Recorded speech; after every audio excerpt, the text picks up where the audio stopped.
होळीच्या 8 दिवसापूर्वीचा काळ होलाष्टक म्हणून ओळखला जातो. तर नेमकं होलाष्टक म्हणजे काय? फाल्गुन शुक्ल अष्टमी ते होळी पौर्णिमा म्हणजे 24 फेब्रुवारी ते 3 मार्च पर्यंत होलाष्टक आहे. या काळात संपूर्ण शुभ कार्य, मंगल कार्य किंवा इम्पॉर्टंट डिसिजन्स टाळले जातात. सायंटिफिक कारण म्हणजे गरमीचं वातावरण असतं आणि त्यामुळे मन उदास असतं. ह्या काळामध्ये ग्रहांची परिस्थिती उग्र असते, त्यामुळे आपलं मन देखील उग्र होतं आणि आपण इम्पॉर्टंट डिसिजन्स व्यवस्थितपणे घेऊ शकत नाही, म्हणून इम्पॉर्टंट कार्य टाळली जातात. पौराणिक कथेनुसार हा तोच 8 दिवसांचा काळ आहे, ज्यामध्ये हिरण्यकश्यपूने भक्त प्रल्हादना मारण्यासाठी अनेक प्रकारचा छळ केला. मग ते उंच पहाडावरून फेकणे, हत्तीच्या पायाखाली तुडवणे, ह्या सगळ्या गोष्टी तुम्हाला महाअवतार नरसिंह मूवी मध्ये देखील दाखवल्या.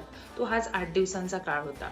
या काळामध्ये असे म्हणतात समस्त देवतागण आणि सगळे ग्रह खूप उग्र झाले होते. पृथ्वीवर सगळीकडे निराशा आणि निगेटिव्हिटी होती, त्यामुळे हा काळ अशुभ मानला जातो. म्हणून सगळे शुभ कार्य आणि मंगल कार्य टाळले जातात. आणि 8 दिवसात संध्याकाळी बाहेर फिरणं सुद्धा टाळलं जातं. कोणाच्या घरी जास्त जाऊ नये किंवा काही दिलेलं खाऊ नये अशी मान्यता आहे.